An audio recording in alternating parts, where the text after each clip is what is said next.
Duolingo 5 minutes writing. Duolingo total এক্সামের ভিতরে 45 মিনিটসের যে অ্যাডাপটিভ টেস্টটা রয়েছে এইখানে আপনার একবার আসবে 5 মিনিটসের রাইটিং আর লাস্ট 10 মিনিটসের যে ইন্টারভিউ পার্ট রয়েছে ওইখানে 3 to 5 মিনিটসের একটা রাইটিং আসবে।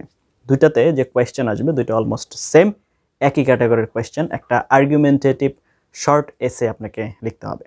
তো এখানে যে কোয়েশ্চেনগুলো আছে সেগুলোর ভিতরে agree disagree, problem solution, advantage disadvantage এবং কিছু কিছু ক্ষেত্রে আপনার পার্সোনাল এক্সপেরিয়েন্স, এই ধরনের কোয়েশ্চেন এখানে আসতে পারে। তো এটা করতে যে এটার অনেক বড় একটা প্রভাব রয়েছে আপনার প্রোডাকশন পার্টে। প্রোডাকশন পার্টের যে স্কোরিং সেখানে এটার অনেক গুরুত্বপূর্ণ একটা প্রভাব, ইনফ্লুয়েন্স রয়েছে ওই স্কোরকে ইমপ্রুভ করার জন্য। আমাদের বাংলাদেশের যত ডুওলিঙ্গো আপনার পার্টিসিপেন্টস রয়েছে যারা পরীক্ষা দিচ্ছে তাদের ভিতরে 90% এর স্কোর খারাপ হয় হচ্ছে প্রোডাকশন পার্টে। আমি 2016 সাল থেকে ডুওলিঙ্গো প্রিপারেশন কোর্স করাচ্ছি, সেখানে যেটা দেখেছি অভিজ্ঞতায় আমাদের স্টুডেন্টদের ভিতরে বা আমাদের যারা পার্টিসিপেন্টস আছে তাদের মধ্যে এই জায়গাটাতেই প্রবলেম সবচাইতে বেশি। সেই বিষয়টা নিয়ে আজকে আলোচনা করব। Before that, welcome to my channel blueberry BD, number 1 platform for Duolingo preparation in Bangladesh. If you are the subscriber of my channel, then you are the boss. Otherwise, please subscribe. It's my wholehearted request to you.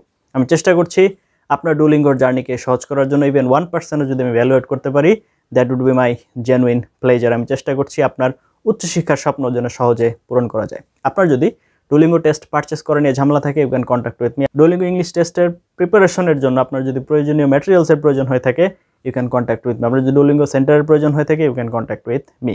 আমার সাথে কন্ট্যাক্টের details আপনি ভিডিওর কমেন্টে pin করা অবস্থায় পেয়ে যাবেন। 24/7 Duolingo preparation আমার সাথে কানেক্টেড থেকে নিতে চান, you can like my Facebook page and join my Facebook group. সেগুলো লিঙ্ক ভিডিও ডেসক্রিপশনে পেয়ে যাবেন। এবার চলে আসে আমাদের মূল আলোচনা, সেটা হচ্ছে 5 মিনিটস রাইটিং। এটাকে সর্বপ্রথম আমি যেটা বলবো, ফার্স্ট টিপস আপনার জন্য, এটাকে একটা প্যারাগ্রাফ আকারে না লিখে একটা এসে আকারে লিখতে হবে। এখন হোয়াটস দ্য ডিফারেন্স? একটা প্যারাগ্রাফের ভিতরে, একটা প্যারার ভিতরে সমস্তটা শেষ করে দেওয়া হয়, কিন্তু আপনার এইখানে আপনাকে একটা শর্ট এসে আকারে লিখতে হবে এবং এটাকে অবশ্যই 4টা ভাগে নিয়ে যেতে হবে। ইন্ট্রোডাকশন থাকতে হবে, এগ্রি ডিসএগ্রির যদি কোয়েশ্চেন হয়ে থাকে তাহলে এগ্রির একটা প্যারা, ডিসএগ্রির একটা প্যারা এবং কনক্লুশন থাকতে হবে। যদি প্রবলেম সলিউশনের হয়ে থাকে তাহলে প্রবলেম, সলিউশন, কনক্লুশন এবং ইন্ট্রো 4টা। আর যদি অ্যাডভান্টেজ ডিসঅ্যাডভান্টেজ হয়ে থাকে তাহলে ইন্ট্রো, অ্যাডভান্টেজ, ডিসঅ্যাডভান্টেজ এবং আপনার হচ্ছে কনক্লুশন। এইভাবে আপনার এগুলোকে ভাগ করে নিতে হবে।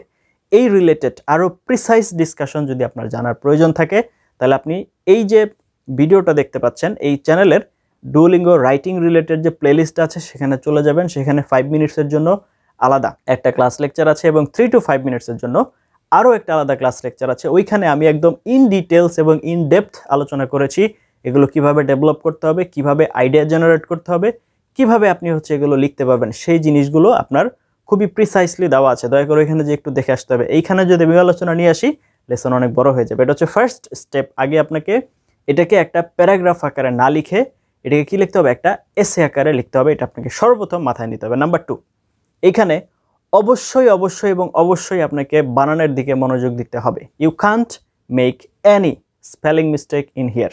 There is 0% tolerance for error in here in spelling. Spelling related কোনো ধরনের কোনো আপনার হচ্ছে মিস্টেক মানা যাবে না, সুযোগই নাই। এখন স্পেলিং রিলেটেড দুইটা সমস্যা হতে পারে। নাম্বার 1, অ্যাকচুয়ালি আপনি ওয়ার্ডের স্পেলিং পারছেন না।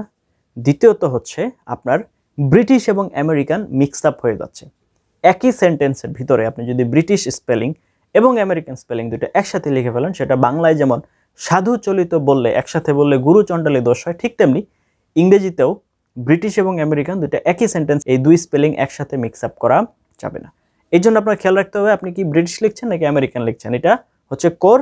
তারপরে হচ্ছে যে ওয়ার্ডটা লিখছেন সেটা অবশ্যই কি লক্ষ্য করতে হবে, আপনার সেটার সঠিক স্পেলিং লিখতে হবে। এখন কথা হচ্ছে আপনার কাছে যদি কোনো কঠিন ওয়ার্ড লিখতে যে আপনার কাছে মনে হয় যে এখানে আপনার ডাউট আছে বানান হবে কি না হবে, সেক্ষেত্রে আপনি সহজ ওয়ার্ড লেখেন।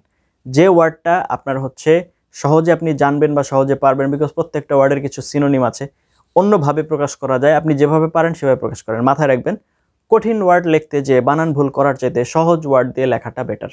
এখানে আপনি বেশি স্কোর পাবেন, আপনাকে এই জিনিসটা মাথায় রাখতে হবে। নাম্বার 2 গেল।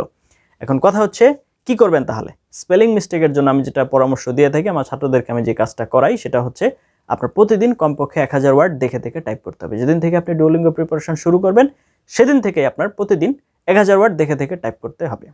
তো আপনি যদি প্রতিদিন 1000 ওয়ার্ড দেখে টাইপ করতে পারেন, আশা করি এটা নিয়ে আপনার কোনো সমস্যা থাকবে না ইনশাল্লাহ।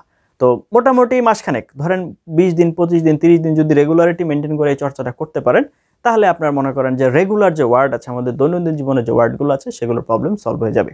এবার আসি থার্ড, অবশ্যই অবশ্যই এবং অবশ্যই, আমি 3 বার অবশ্যই বলেছি, অবশ্যই 5 মিনিটসের ভিতরে লাস্ট 20 সেকেন্ডস আপনি সময় রাখবেন আগে যা লিখেছেন সেগুলোকে রিভাইজ করার জন্য। আপনি যতই ভালো লেখেন না কেন, যতই আপনার কনফিডেন্স থাকুন না কেন, whatever the amount of confidence you have, it doesn't matter to anyone, it doesn't matter to any way. আপনাকে অবশ্যই লাস্ট 20 সেকেন্ডস রাখতেই হবে আপনার হাতে আগে যা লিখেছেন সেটাকে রিভাইজ করার জন্য। প্রয়োজনে আপনি 2 লাইন কম লেখেন, যেখানে আপনি 2 লাইন বেশি লিখতে পারতেন প্রয়োজনে 2 লাইন কম লেখেন, কিন্তু যেটা লিখেছেন সেটা পিছন থেকে আবার রিভাইজ করে আসেন। এটা আপনাকে অবশ্যই অবশ্যই এবং অবশ্যই মেনটেন করতে হবে। There is no alternative options. এটা হচ্ছে নাম্বার 3। নাও নাম্বার 4, অবশ্যই 2টা জিনিসের খেয়াল রাখবেন এখানে। চতুর্থ পয়েন্ট সেটা হচ্ছে পাঞ্চুয়েশন এবং ক্যাপিটালাইজেশন।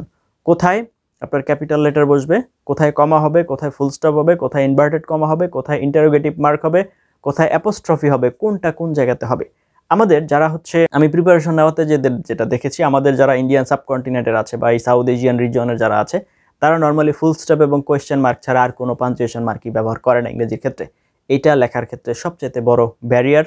এটা আমাদেরকে মার্ক ক্যারি করতে অসুবিধার তৈরি করে বা আমাদেরকে মার্ক থেকে বঞ্চিত করে। It just deceive us from getting the proper marking on any kind of English language proficiency test. আপনাকে অবশ্যই খেয়াল রাখতে হবে আপনি যেন যথাযথ পরিমাণ পাঞ্চুয়েশন মার্ক এবং ক্যাপিটাল লেটারের যে বিষয়গুলো আছে সেগুলো সঠিকভাবে ব্যবহার করেন। নাম্বার 5 যে জিনিসটা আপনাকে করতে হবে সেটা হচ্ছে, এটা লেখার সময় অবশ্যই স্ট্রাকচার ফলো করতে হবে। স্ট্রাকচারটা কি? মনে করেন আপনি ইন্ট্রোডাকশন, এখানে তো আপনি অলরেডি জানেন যে 4টা প্যারা করতে হবে। ইন্ট্রোডাকশন করতে হবে, ডেসক্রিপশনের 2টা para, advantage disadvantage, problem solution, agree disagree এবং কনক্লুশন।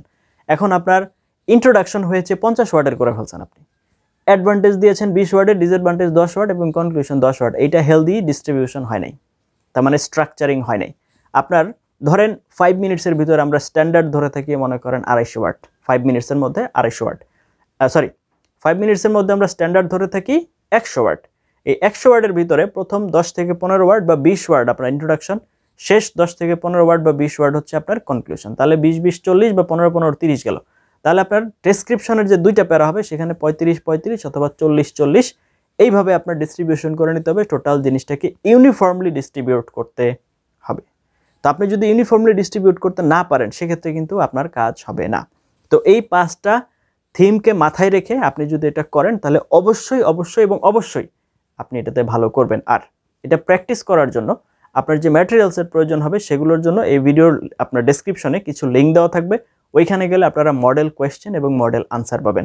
সেখান থেকে আপনারা যথাযথ পরিমাণ প্র্যাকটিস করতে পারবেন এবং ওগুলো যদি সবগুলো প্র্যাকটিস করেন এই মডেলের ভিতরেই আপনি কোয়েশ্চেনও কমন পাবেন আশা করা যায়। তো এই কাজগুলো ঠিকঠাক মতো করুন। আপনার ডুওলিঙ্গোর স্বপ্ন পূরণ হোক, আপনার বিদেশে উচ্চশিক্ষার স্বপ্ন পূরণ হোক, আপনি আপনার স্বপ্নের ইউনিভার্সিটিতে পড়তে যান, এই উদ্দেশ্যকে সামনে রেখেই কাজ করে যাচ্ছি। মানুষ মাত্রই ভুলভ্রান্তি তো আমারও হতে পারে। তো ভুলভ্রান্তি যদি হয়ও, যদি আপনাদের চোখে ধরা পড়ে তাহলে অবশ্যই সেগুলো ক্ষমাসুলভ দৃষ্টিতে দেখবেন, এই রিকোয়েস্টই থাকবে। এতক্ষণ পর্যন্ত সাথে ছিলেন তার জন্য অনেক এবং অনেক ধন্যবাদ। এই লেসনটি যদি আপনার সামান্যতম উপকার মনে হয় থাকে তাহলে অবশ্যই ফ্রেন্ডস এন্ড ফ্যামিলির সাথে শেয়ার করতে ভুলবেন না। Thank you for watching. Until now let's meet you some other video. Till then have a nice time. আসসালামু আলাইকুম।